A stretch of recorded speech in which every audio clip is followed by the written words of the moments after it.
Muy buenos días y bienvenidas todas y todos a un nuevo programa de A Bocajarro en tiempo de hijos e hijas de puteros. Hoy es miércoles 3 de octubre, no, espérate, martes 3 de octubre, ya pierde uno la cuenta del tiempo. Estamos a martes, día 3 de octubre. En estos momentos en Cataluña, en Barcelona, hay convocada una huelga general. Los resortes del sistema en todas las tertulias, en todos los medios de intoxicación de masas, se están haciendo cruces con miedo. Acabo de escuchar ahora mismo a uno de los tertulianos de la mañana de 4 diciendo que parece que se puede ir de las manos, que está tomando tintes prerevolucionarios. Ojalá, ojalá la movilización de la clase obrera de forma consciente de cómo nos han robado todos nuestros derechos y libertades, porque han empezado también, bueno, llevan años la ley Mordaza para que los derechos políticos y civiles tan sagrados, que son lo más sagrado de la burguesía. No olvidemos que la burguesía se impuso a los antiguos regímenes monárquicos, autoritarios de, de la Edad Media y herederos de las dinastías monárquicas mediante revoluciones armadas, violentas y sangrientas. Bien, porque la burguesía se impuso con sangre.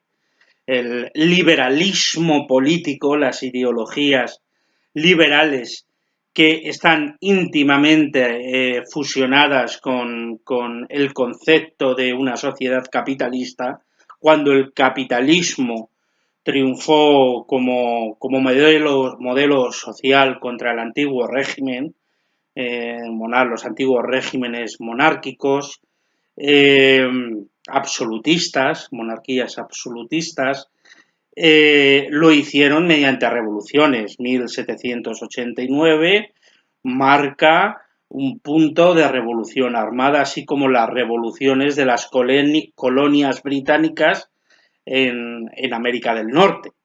Fueron revoluciones armadas, violentas, sangrientas, se establecieron hegemónicamente en el poder, destituyendo a los poderes que había antes de ellos, porque era una lucha por el poder, se establecieron en esa lucha por el poder de una manera violenta, sangrienta y armada, ¿vale? Esto lo han seguido haciendo. Esto no es del siglo XVIII, XIX, no es 1789, siglo XVIII, no es 1840, las revoluciones liberales burguesas que se libraron, 1848,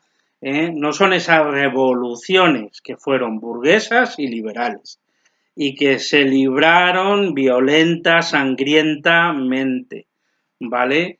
En fin, que para establecer el capitalismo como modelo sociopolítico económico. Recordemos que establecieron esas democracias que no era mediante censo universal, sino que en un principio votaban los propietarios, los grandes propietarios, y además tenían que ser varones. Hubo una lucha posterior de la primera ola de feminismo en favor del voto femenino. Es decir, nada de lo que se ha llegado a crear, se ha creado mediante el consenso dialogado. No ha habido jamás un consenso dialogado que transformara un modelo de sociedad en otro modelo de sociedad. Ha sido mediante enfrentamientos armados, violentos y sangrientos como los nuevos modelos de sociedad se establecieron y se establecen sobre los modelos sociales, políticos y económicos anteriores. ¿Vale? Y si no, pues abrid libros de historia. Pero abrid libros de historia no escritos por los vencedores, porque los vencedores escriben la historia según les va y la cuentan según les va. Bien, estudiar amplios, mejor la historia que os cuentan los perdedores, ¿vale? Y en todo caso, compararla con la de los vencedores, que también podéis leerla. Y estoy hablando así no para las que me escucháis habitualmente, sino para aquellos con este tono, para aquellos imbéciles que a veces ven mi canal y en fin, me llaman loco o estúpido o que no estoy bien informado. ¿Vale? Que por lo general deben de escuchar 13TV, las tertulias de estos dos pollos que hacen presentando libros y esas cositas. Pero recordad, cuando la historia la escriben los vencedores, te la cuentan de una determinada manera.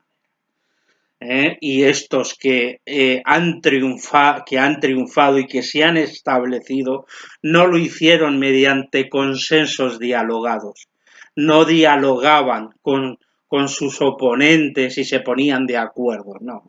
Se enfrentaron violenta, sangrientamente, en revoluciones armadas contra aquellos a los que, en fin, tenían que enfrentarse. Eso no lo perdamos de vista y que yo no me vaya del hilo, porque hoy quiero hablaros de algo que nos afecta cotidianamente y que además damos por asumido, no tomamos conciencia de cada uno de esos actos y encima, cuando nos llaman vagos o nos dicen que vivimos de las subvenciones, encima nos lo acabamos creyendo, mucha gente se lo acaba creyendo, aquellas personas que han sido expulsadas del mismo sistema, del sistema capitalista. El sistema capitalista expulsa a aquellos que no sirven a sus intereses, a los intereses del sistema capitalista,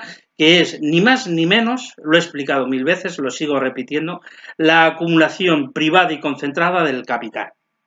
Todos aquellos que no sirven al interés de generar un valor añadido, un valor económico añadido a esa acumulación privada, concentrada del capital, somos expulsados del sistema. Algo que le viene muy bien al sistema capitalista para poder permitirse acumular capital y no redistribuir la riqueza y las rentas, es tener unos salarios muy bajos, pero para poder permitirse generar esa situación de que haya esclavos y esclavas asalariados que acepten trabajar por salarios de miseria y hambre, tiene que tener una legión de parados. Tiene que tener en la puerta 100.000 personas necesitando ese trabajo para poder comer y sobrevivir. Para poder sobrevivir en las cosas más básicas, ¿vale? Para poder sobrevivir en las cosas más básicas, el empresario, para ahorrar sus costes y aumentar su capital, ahorrarse costes y aumentar su capital marginal, aumentar y multiplicar ese capital privado concentrado en sus manos, tiene que tener legiones de parados. Legiones. O sea, puede decirle al que va a coger el trabajo, mira, o aceptas estas condiciones, o mira lo que tengo ahí, tengo 100.000 como tú esperando coger este puesto de trabajo. Bien, esto que hoy sucede, porque no hay una clase obrera consciente y dispuesta a luchar de verdad. ¿Y cómo se lucha contra el capital? ¿Cómo se lucha contra el capital? De una manera no armada. Se lucha mediante la huelga general indefinida y la agitación en las calles, por supuesto.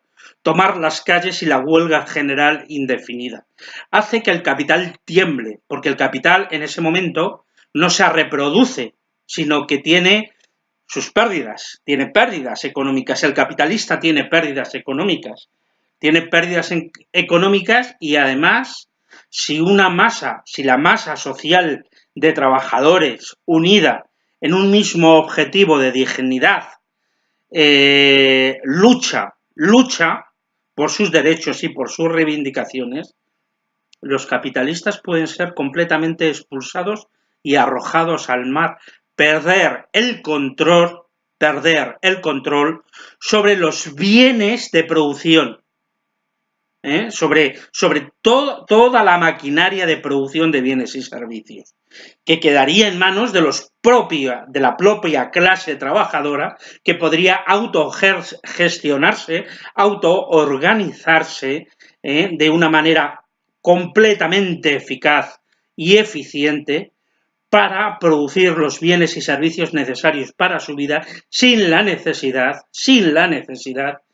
del capitalista, ¿vale? Del capitalista, de los bancos, lo de la banca es una ficción, podéis buscar muchísima información, crean dinero así de la nada, por medio de escribir papelitos, así, o directamente imprimirlos en la función que teóricamente realizan los estados, pero que trabajan para la banca privada. Al final, bien, esto es más complejo de explicar. Bueno, no es complejo, es fácil, pero ya he explicado muchas cosas en otros vídeos. Quiero hablar acerca de cómo en nuestras vidas pagamos impuestos y por qué pagamos impuestos y de dónde viene el origen de pagar impuestos. Y como dijo León Tolstoy, la diferencia entre los esclavos de la antigua Grecia, donde nació la democracia, o los esclavos del Imperio Romano, o los esclavos, los campesinos en fin, ligados a la tierra, los esclavos ligados a la tierra de los señores feudales, entre esos esclavos, entre esas formas, con matices, porque tenían sus matices, pero al fin y al cabo eran esclavos, su vida, su voluntad y su voluntad no contaban absolutamente para nada, salvo para producir bienes y servicios para unos terceros, para una clase privilegiada y elitista. Bien, pues todos ellos que trabajaban eran esclavos, no recibían un salario, tenían alojamiento y comida, la comida básica, mientras que el amo se comía sus buenas carnes, pues los esclavos llevaban más bien una dieta vegetariana, comían carne excepcionalmente.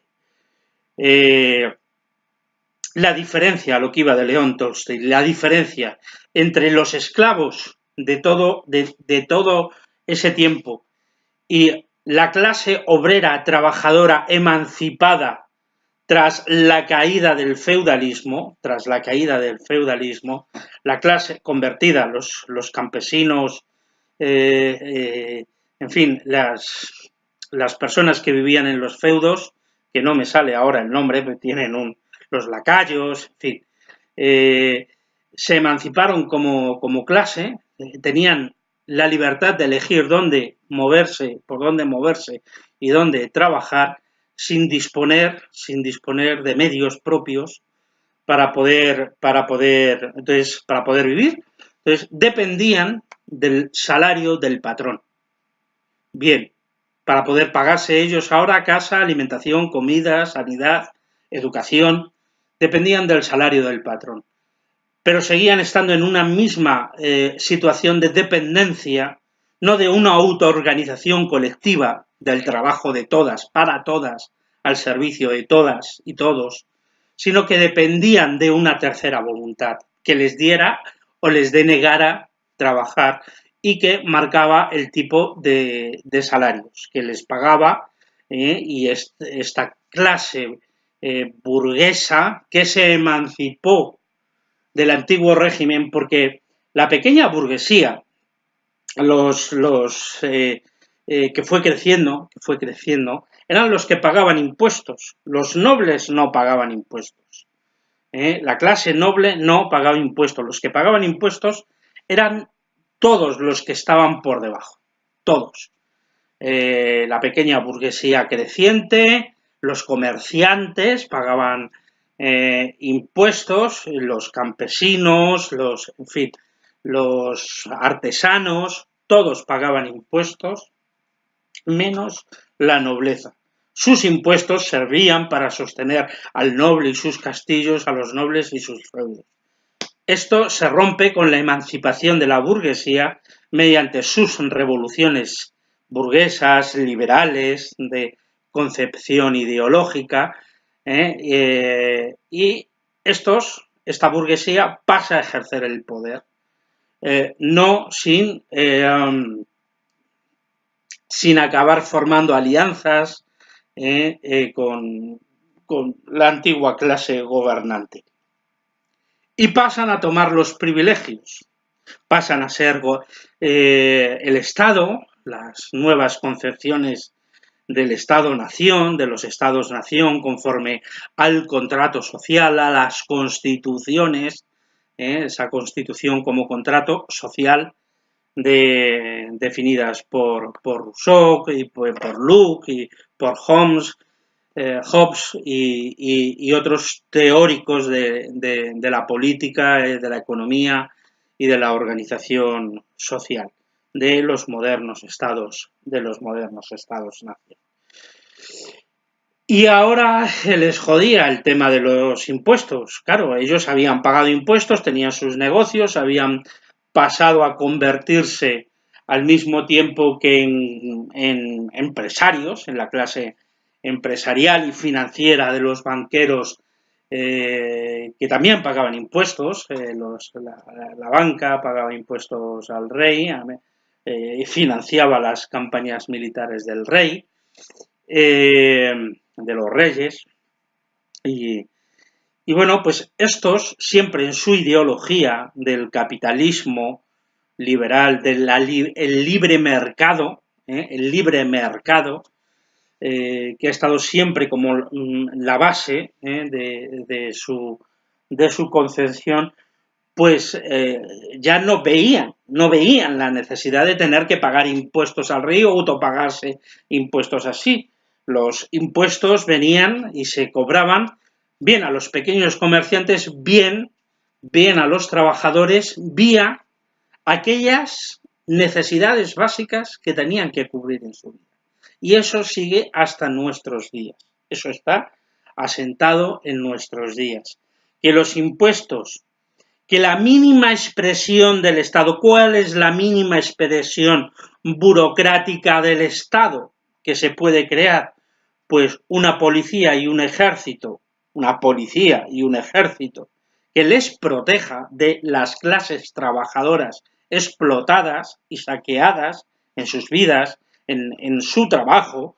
Entonces, esa concepción del Estado como una policía, militares, que les protejan, y una clase burocrática que mantenga un mínimo de control sobre los pequeños comerciantes, sobre las transacciones comerciales, y que establezcan ese código civil y ese código penal que se crearon, pues creo que fue Napoleón el que puso en marcha el primer código civil y código penal.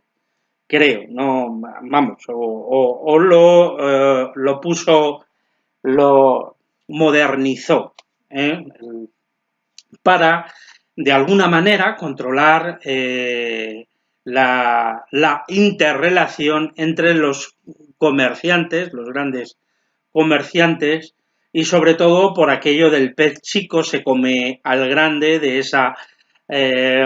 ese concepto que tiene el capitalismo de que unas empresas se caen, otras se crean, unas se destruyen, unas se comen a otras, dentro de la libertad de mercado y de la competitividad y de la competencia y de competir unos contra otros, y que de ahí todos íbamos a derivar lo mejor para nuestras vidas, ¿no? Que de ahí gotearía de ese egoísmo mezquino en las relaciones mercantiles establecidas entre grandes capitalistas.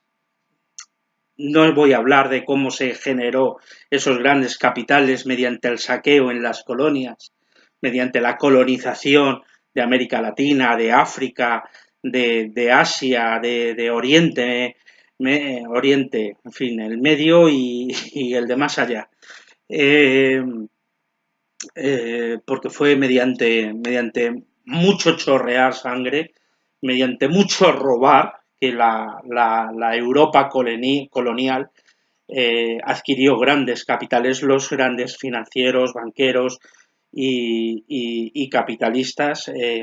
Por ello pudieron también hacer frente al antiguo régimen. Pero bueno, impuestos, los impuestos que pagamos cada uno en todos los actos de nuestra vida. Trabajadoras y trabajadores, esclavos y esclavas mediante salario. Porque el salario, como dijo Tolstoy, lo vuelvo a decir, simplemente disimula nuestra condición de esclavos. Nos hace creer que somos libres, nos hacen creer que nuestra opinión cuenta dentro de esa figuración que han creado que se llama democracia, urnas, mediante esa figuración de los partidos políticos representativos, nos hacen creer que importamos, nos hacen creer que nuestras vidas, que todo está organizado para el servicio de nuestras vidas, para que nuestras vidas puedan ser vividas con dignidad y con calidad, con toda esa ficción. Todo eso es una ficción, una auténtica ficción. Tal vez no lo comprendáis muchas y muchos, pero es una auténtica ficción. Todos y cada uno de los actos de nuestra vida, desde que nos levantamos hasta que nos acostamos, estamos pagando impuestos. Pagamos impuestos por el colchón en el que un día compramos. Pagamos impuestos por la cama en la que dormimos. Pagamos impuestos cuando apagamos y encendemos la luz. Pagamos impuestos cuando nos tomamos un vaso de leche con café por las mañanas. Pagamos impuestos cuando comemos. Pagamos impuestos cuando comemos arroz, cuando comemos lentejas, arroz, lentejas, quiero taparlas, son marcas blancas, ¿vale? Cuando pagamos impuestos por la pasta que comemos, las lentejas, el arroz, la pasta, el azúcar que comemos. Pagamos impuestos por el pan que comemos, el pan. Pagamos impuestos por todos y cada uno de los actos de nuestra vida, cuando bebemos agua, cuando nos duchamos y aseamos, cuando compramos una pastilla de jabón o un bote de champú para lavarnos la cara, la barba, los sobacos, en fin, pagamos impuestos por todos y cada uno de los actos de nuestra vida mediante el IVA. Ya pueda ser un parado de larga duración, como es mi caso, ya puedas estar en paro y no encontrar trabajo porque el sistema, por tu edad, ya no tiene gente más joven que tú, preparada mucho más que tú, con 5 carreras universitarias, 5 idiomas y tal, y tiene de sobra, o sea, tiene de sobra como para tenerlo sirviendo copas o atendiendo mesas en los restaurantes o incluso limpiando habitaciones de un hotel. Tiene universitarios para elegir. Ojo que es fundamental la preparación de todas y de todos. Deberíamos de tener un conocimiento transversal en todas las áreas, filosofía, historia, humanidades, ciencias. Pagamos impuestos cuando necesitamos salvar nuestras vidas, porque tenemos que tomar medicamentos, porque tenemos que tomar medicamentos para la tensión, para la diabetes, para la circulación, en fin. A partir de los 40 años, los que sois jóvenes vais a ver lo que es empezar a sufrir las goteras de la edad. Pagamos impuestos por todos los actos de nuestras vidas. Los mismos impuestos que paga Amancio Ortega, los mismos que pueda pagar Amancio Ortega, lo mismo que pueda pagar Rafael del Pino, los mismos que pueda pagar la heredera Botín, que no me sé ahora su nombre, o Francisco González, el presidente del BBVA. No pagamos ni más ni menos que los mismos impuestos que todos estos. Es muy significativo. Es significativo en lo que tiene que ver del concepto, de lo que encierra el concepto en sí, que Albert Rivera considerara que el pan, había que subir el IVA al pan. El pan. Es decir, lo más básico para sostener una vida humana, para que toda persona pueda vivir, había que aumentarle el impuesto. Había que aumentar los impuestos a la cesta de la compra, a lo más básico. Y te hablan de impuestos súper reducidos del 4% que pagan las medicinas, 4%. El resto de alimentos pagan el 10%. La leche, las lentejas, el arroz, las legumbres, las verduras, los tomates. No iba a sacar aquí los tomates y los pepinos que tengo ahí en el frigorífico. Quiero que tengáis conciencia de que podéis ser parados, estar en paro, sin ingresos, teniendo que vivir como viven cientos de miles, si no millones de personas en este país, con las pensiones de sus abuelos o de sus padres, que tenemos que vivir con la pensión de nuestros padres. Somos personas capaces de trabajar, con capacidades de trabajar, que nos han dejado tirados en las cunetas, en otro tipo de cunetas, en las cunetas en las que siempre deja el capitalismo a la sociedad, para acumular su riqueza, para acumular su capital, no su riqueza, la riqueza la creamos nosotras y nosotros, que no os engañen. La riqueza la creamos las trabajadoras y los trabajadores. Ellos nos la roban. Y nos la roban porque robar. Los robos más grandes son legales. Es legal el robo de la vida. Está legalizado el robo de la vida. Porque las leyes se crearon conforme a la concepción burguesa, la concepción de comerciantes, de pequeños y de grandes, de banqueros. Esa es la ley está hecha por y para ellos, ¿vale? Esa es la ley de verdad, la auténtica ley. De hecho, les preocupa muchísimo cuando se habla del tema de la propiedad privada, porque ellos no aceptan que toda persona tenga derecho a tener una vivienda digna y decente. No entienden la propiedad en cuanto al uso que todo ser humano tiene derecho a hacer de la creación de bienes y servicios, y que todas y todos podamos disfrutar de una vivienda, ¿vale? Que eso no lo niega absolutamente nadie. Precisamente ha sido el neoliberalismo el que ha dejado a cientos de miles de familias en la calle. Primero te quitan el trabajo y después te quitan la vivienda y todo lo demás. Te arrancan toda posibilidad de vivir con dignidad después.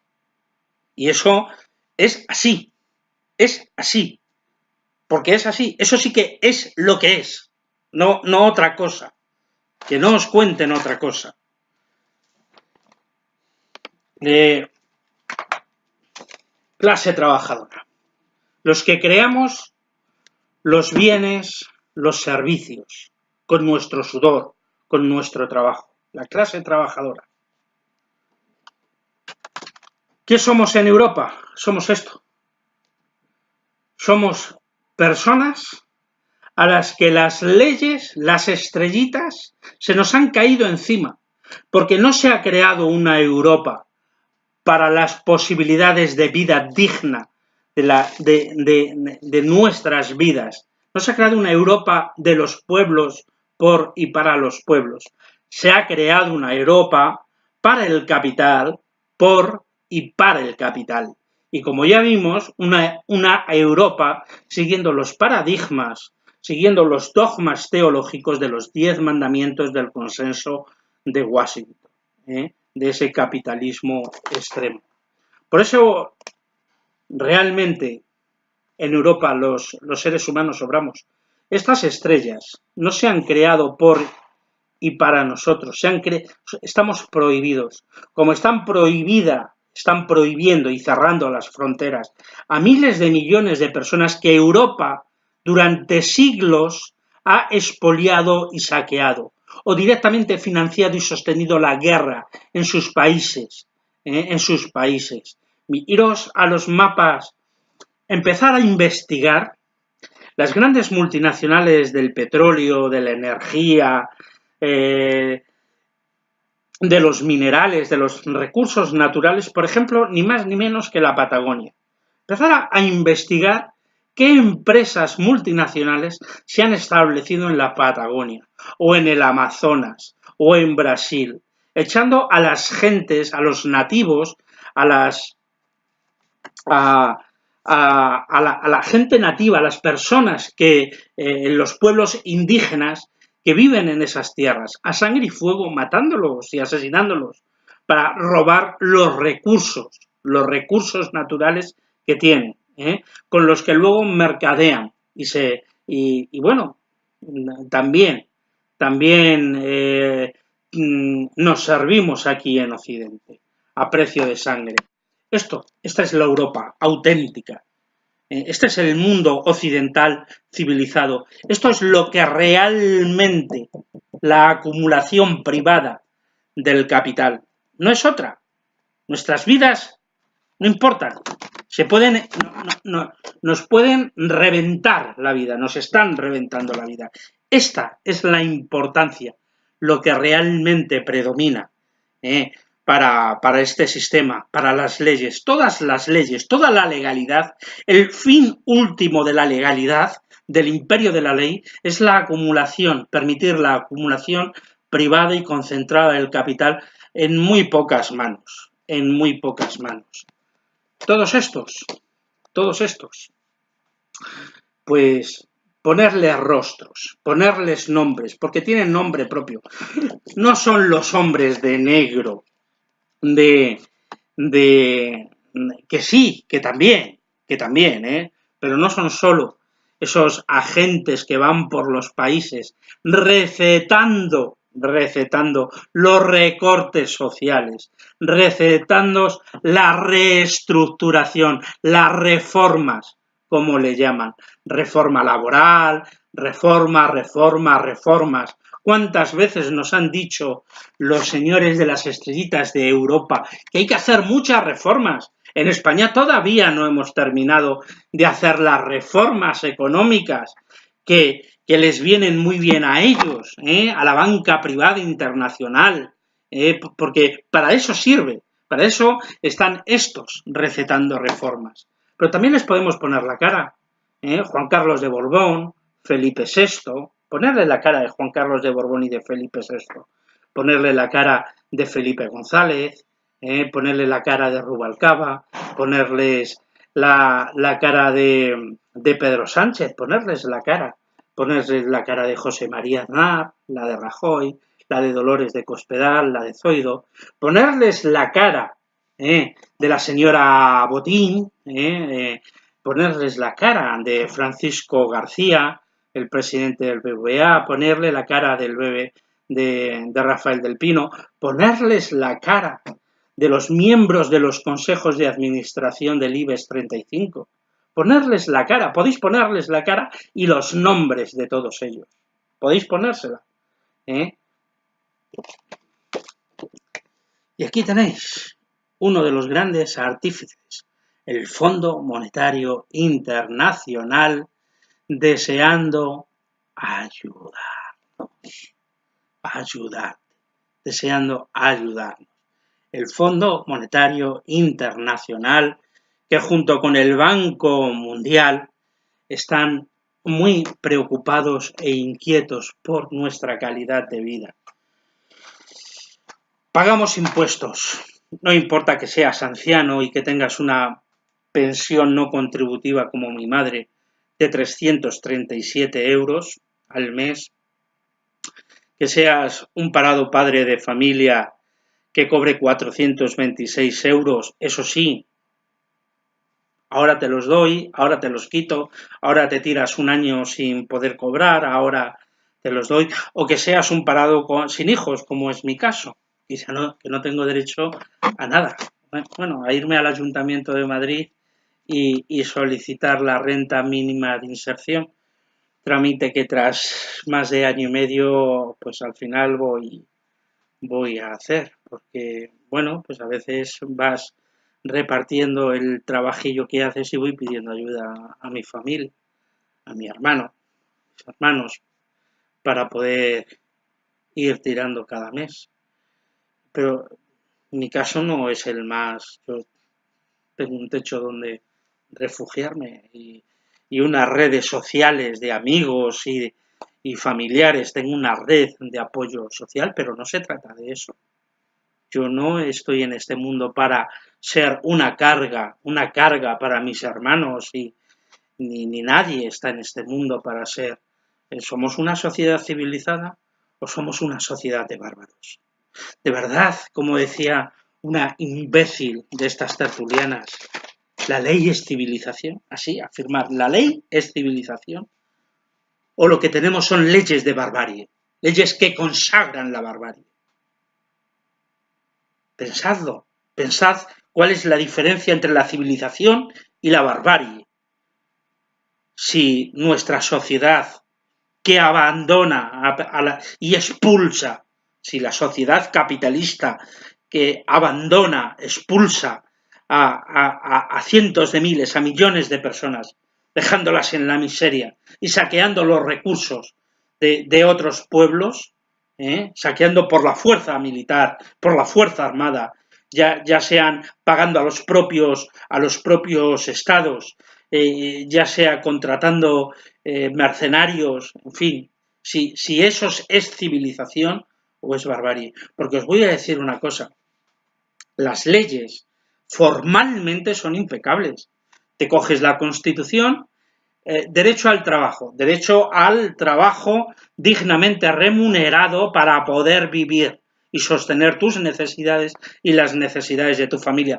Lo dice el artículo del trabajo, que no sé si es el 33, en fin, ahora mismo no me acuerdo, no es una cosa que haya memorizado los artículos de la Constitución como parece, pero sé que está en la Constitución porque la he leído.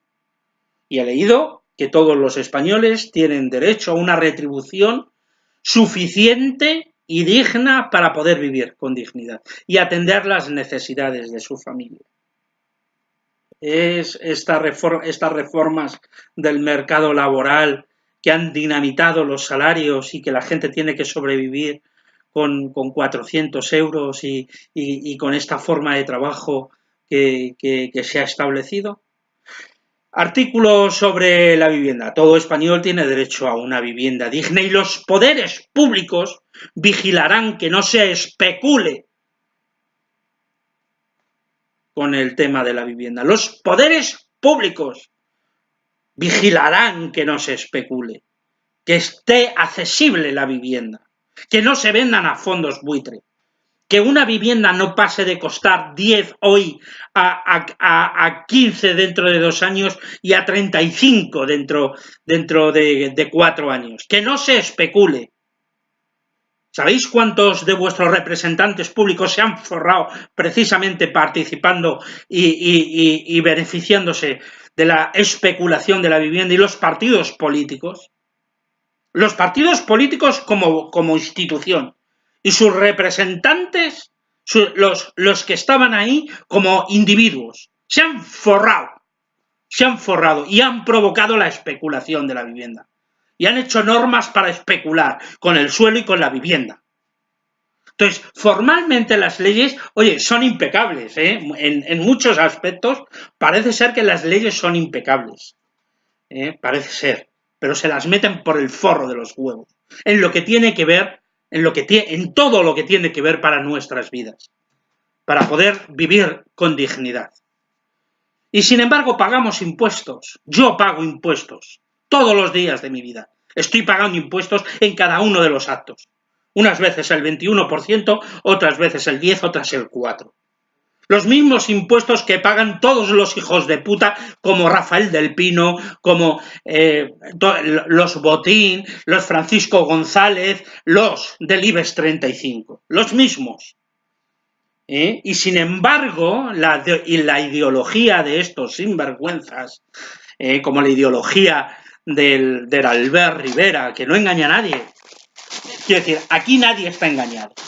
En este momento de la historia y en este momento donde hemos alcanzado las cotas más elevadas de formación y de alfabetización, aquí no hay engañados.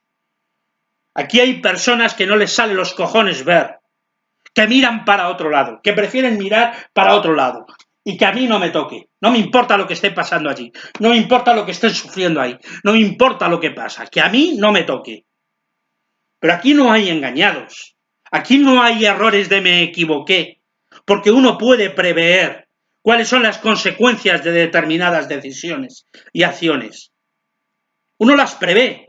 Yo soy consciente de que todos los vídeos y cada vez que salgo a la calle, y hoy saldré a la calle como salí ayer, y cada vez que he salido a la calle, yo soy consciente de que eso me puede llevar directamente a la cárcel. Que cagarme en la puta madre que parió a los Borbones, llamarles mafiosos, criminales, hijos de perra, sinvergüenzas, corruptos, despreciables, a toda esa familia de la monarquía, a todas las familias políticas, llamarles lo mismo individualmente, me trae consecuencias, me puede traer consecuencias. Soy muy consciente de ello. Y ellos son muy conscientes de que si deciden salvar a los bancos y no salvar a la sociedad, y si ponen la vida de todas las personas de la sociedad como garantía para que los bancos puedan enriquecerse, eso implica un empobrecimiento general de la sociedad. Ellos son muy conscientes. El Felipe González es hijo de la perra. Que se va ahora en fin, ahí con Venezuela. Venezuela es lo peor que puede pasar. O Cuba. Ese que era socialista. Socialistas. En fin, a nadie se le engaña hoy día. Nadie que no quiera dejarse engañar. Somos una sociedad formada. Entiendo que hay personas de la generación de mis padres, porque mi padre empezó a trabajar con 9 años cuidando melones y mi madre con 6 años en el pueblo cuidando a la hija de la señora, de una de las señoras del pueblo en el que vivía. Yo no les puedo pedir a mis padres más nada, ni a la generación de mis padres. ¿Qué se les puede pedir? ¿Qué se les puede pedir a esa gente que han trabajado como esclavos desde la infancia? Pero al resto, aquí no hay engaño que valga, aquí no os vengáis rasgando las vestiduras, ay que Pedro Sánchez dijo y mira lo que está haciendo.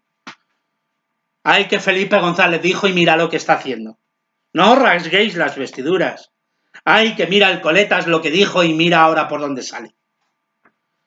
Ay que mira Podemos en lo que ha quedado. No nos rasguemos las vestiduras. Forman parte, por eso estaban. ¿Os acordáis cuando explotó? Y yo estuve ahí. en esa gestación, removiendo ahí esa gestación del 15M, que nos invitaban los partidos. No, entrad en política, venid aquí a ver si solucionáis vosotros los problemas. Venid aquí, nos decían, venid aquí. No, pero si es que es eso lo que está podrido. Es que todas vuestras estructuras hay que dinamitarlas. Todas vuestras estructuras de organización social, política, vuestras leyes, están podridas, están hechas para servir a estos intereses. Estos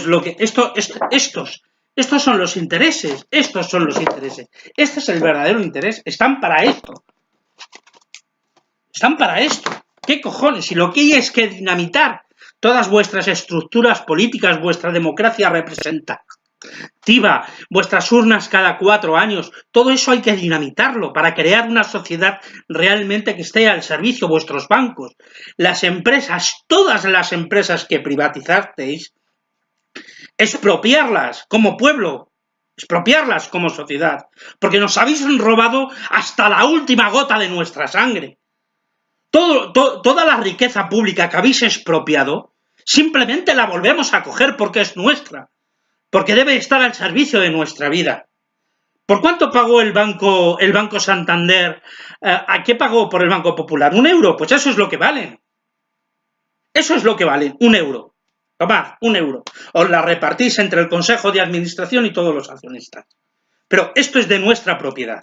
Y nosotros, a nuestro servicio, ya veremos qué tipo de precio ponemos. ¿Qué cojones es eso de que haya, ahora cuando llegue el invierno, otra vez vuelta familias a morir, intoxicadas, o muriendo de frío porque no pueden, no tengan gas, no tengan luz, no puedan tener agua? ¿Qué cojones es esto? ¿Qué cojones es esto? Hijos de perra, que no tenéis otra calificación y otro nombre, criminales, genocidas, estáis para quienes estáis y sois lo que sois. Pus y cieno, sois pus y cieno, sois un cáncer.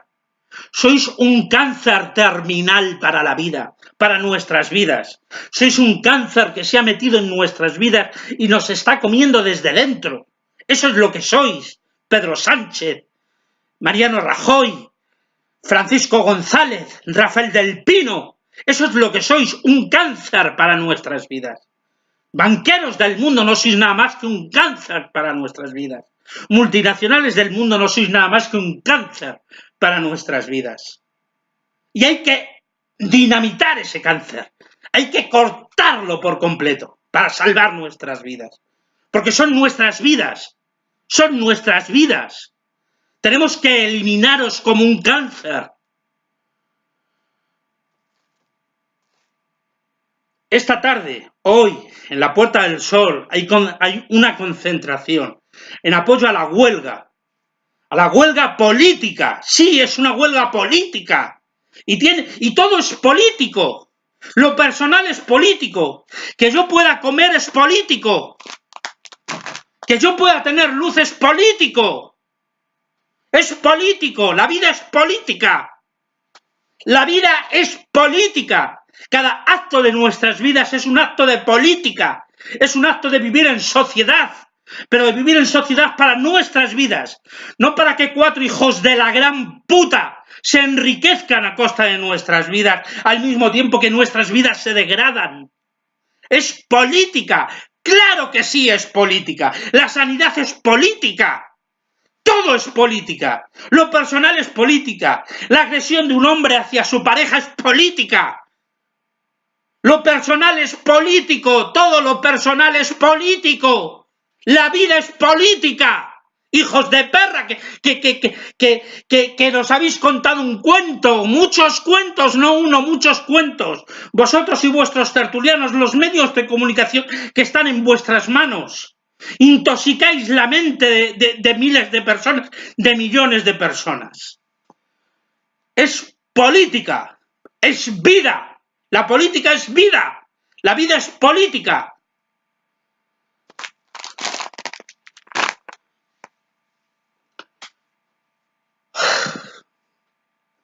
Joder. 49 minutos 53 segundos ahora mismo. Hasta aquí. Todos los actos de nuestra vida están gravados con impuestos. Pero la riqueza que generamos no está gravada con impuestos. Está en paraísos fiscales. La riqueza que generamos está acumulada privada en paraísos fiscales y no paga impuestos. Buen día.